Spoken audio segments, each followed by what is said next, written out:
my name is Kevin Darkhart. I am from Louisville, Kentucky. Today I'm here to teach you how to cut, season, and grill the perfect steak.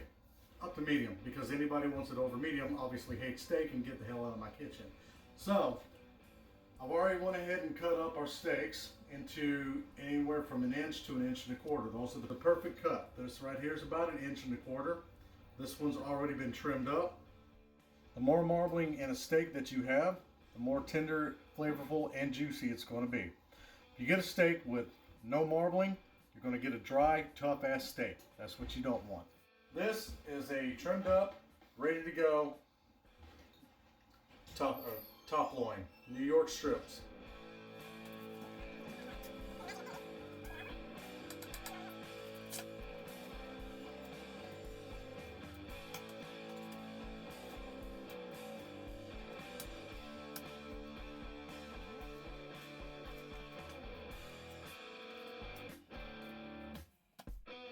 Whenever you're trimming your steaks, try to leave about 1/4 inch of fat on. But me, I try to go as the tendon holds it on. Just slice that off.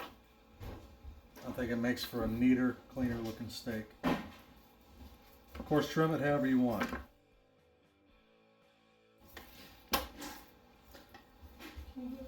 Now, a good trick that people don't know, I learned this a long time ago in meat department. Let me get a good steak that I'm trimming.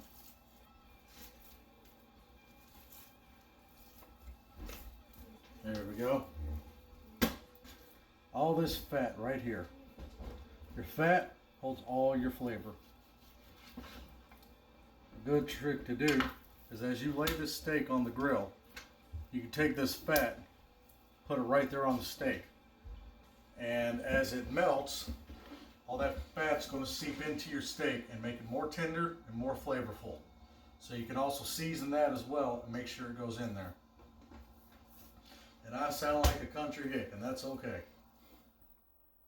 Okay, now that we have our steak cut the way you want it, we're going to go ahead and season it. I like to use 50% garlic, 25% salt, 25% pepper.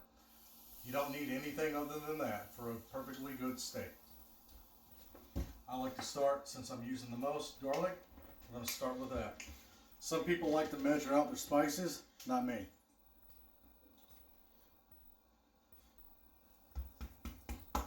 Just rub that in a little bit.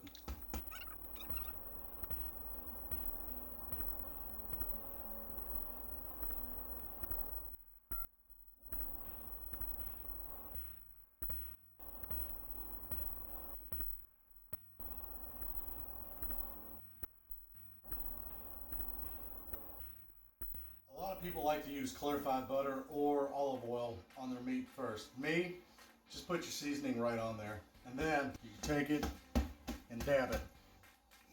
How do you dab? Don't. Just don't. If you're doing this, you just want to put it on your cutting board for your spices so you can dab it. And yes, folks, I promise you that hurt me a lot more than it hurt you. And for the Aussie watching at home, you know who you are.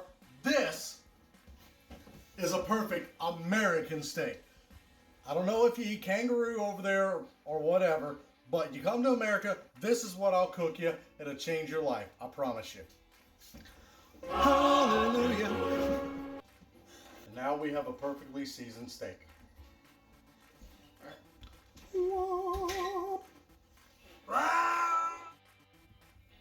Alright, here we are in a lovely 85 degrees in the middle of February. I don't care what the weather is. If it's snowing, raining, well, except for thunderstorms, I'm grilling. So, this is my brother's steak. This is blackened. Now, the true blackened method is you use clarified butter and high heats, but it's just a seasoning today. I'm going to put that right on the grill. You can hear that. It sizzles what you want. Always start with a hot grill. Always know where your hot points are. On my grill, I already know. This is cool, so thinner. This is cool, so thinner, hotter, thicker.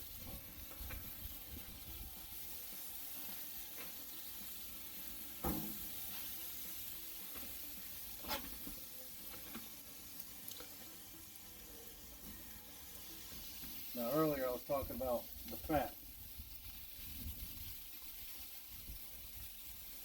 Y'all thought I forgot about that. So now, we're just going to close that, let it cook. Alright, steaks have been on for a few minutes, now it's time to flip them.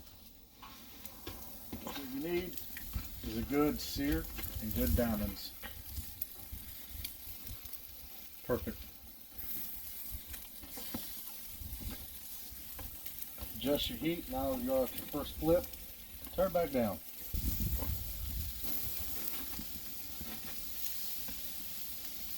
As you can see, that fat's melting into your steaks.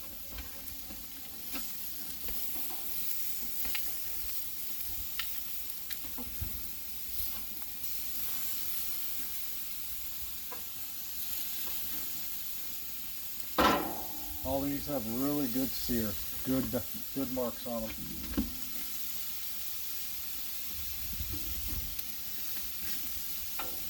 Especially that one. A lot of cooks and a lot of chefs like to pan sear their steaks and toss it with butter, rosemary, garlic. Me, can't beat a good grilled steak. Cannot. So now we just let them cook.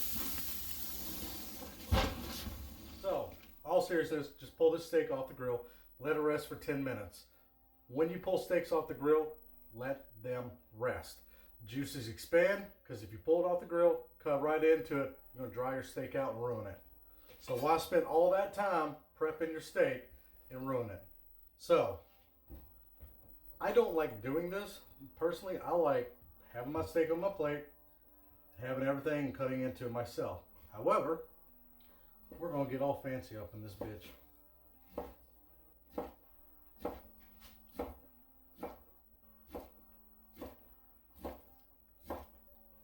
Nice, long, even strokes. Giggity. Can y'all see that right there? That is a good little bit over a medium. Bloody hell. So, tune in a second, and I'm going to show you a really nice plating.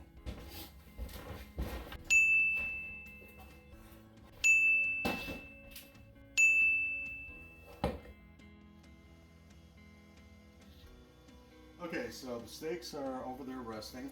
I am making a bourbon demi-glace. As you can see right now, I've got beef stock boiling. That is a mirepoix, which is 50% onion, 25% celery, 25% carrot. We're going to let that boil for a little while. We'll come back to it in a couple minutes. Okay, so now that the mirepoix has adjusted to the beef stock, we are making the bourbon demi-glace.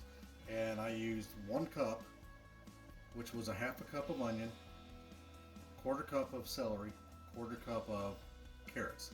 Now I need to go ahead and strain it and do everything else. So we'll skip the straining and the adding. We'll go back to that in a second. Okay, so now that everything is strained, I went with 3 cups of beef stock, and I've reduced it by 1/4. And actually a little more than that. It's at 1.5 cups right now, which is fine. It's just going to be a little bit stronger. So now, turn your back on. Just wait a second for it to boil. So this right here is a cornstarch slurry. It's just a few tablespoons of cornstarch mixed with plain old water. And what that does, it acts as a thickening agent. You've got all your flavor in this pot right here. So we're going to go ahead and grab my mixer. And we're going to start whisking that. So gently pour this in.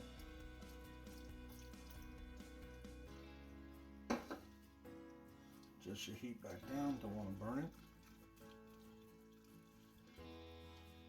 See how it's starting to get a little thicker.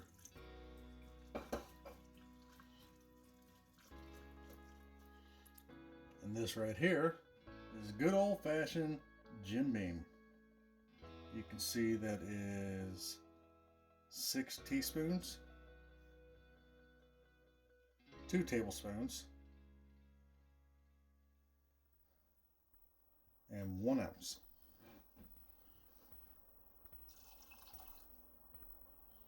I'm not going to go the full amount because I want to test it.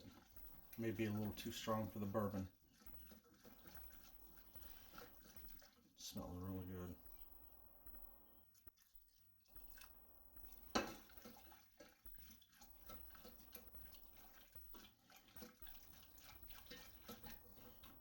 Some people will use a cheesecloth and strain this in so that way you get a really smooth sauce.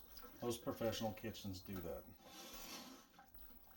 Me, I've just got friends and family over. I'm not going that fancy. But at the same time, whenever you're doing something, do it to the best of your ability.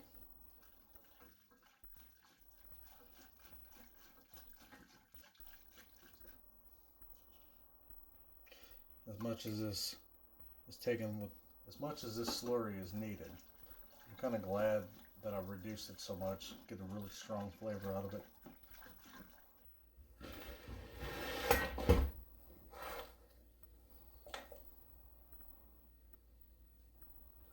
This is a bourbon demi-glace.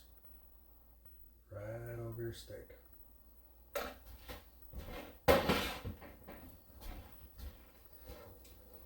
I don't know about the rest of y'all watching this, but I think that looks pretty damn good. Okay, so dinner's done. It's time to eat. Everybody's already sitting down waiting on me. So I'm going to grab my steak. Where the hell's my steak? Uh-oh. Just get a salad. Can I get a salad? Somebody? Okay, so that was the pilot episode for After Work Chef. My name is Kevin Burkhardt. It's been a pleasure cooking for all my friends and family. I do this quite often, pretty much every night. This is something I wanted to put together so it's educational. I can teach people how to cook. I want people to come into my kitchen in my home and feel comfortable. When you come to my house, you eat. We are friends, we are family. This is what we do. I want to give a shout out to people that helped me. My brother for filming, my kids for everything that they contribute. Also, Captain Kokomo Gaming. Check him out. He's a real good guy. He's doing all my editing. Hi, Tag! Also, Jacob Young. He's doing all the music for me. So a big shout out to him. Thank you very much. To anybody that I forgot, I appreciate it. Everything you're doing for me. Also, Captain's Quarters. Thank you for the jacket. If you want it back, I'll give it back to you. I used to work there. Awesome place to work. Great food. Also, Chef Ken. Go see him. He'll be happy to feed you. Trust me. Go there. Great food. Now, that's all I've got to say about this. If you got any questions, concerns, recipes, anything you want to see me cook. So if there's any recipes that you want me to cook, let me know. I will cook them for you. I will show you how to cook them. Share recipes. There's a lot of food that I personally don't like, but at the same time, I will learn how to cook it because just because I don't like it doesn't mean somebody doesn't want to eat it. And that's a great thing about being a cook or being a chef. You get to try new things. Leave a comment. Get a hold of me if you want. I'll be happy to talk to you. I talk too much, and that's okay. That's all I got to say.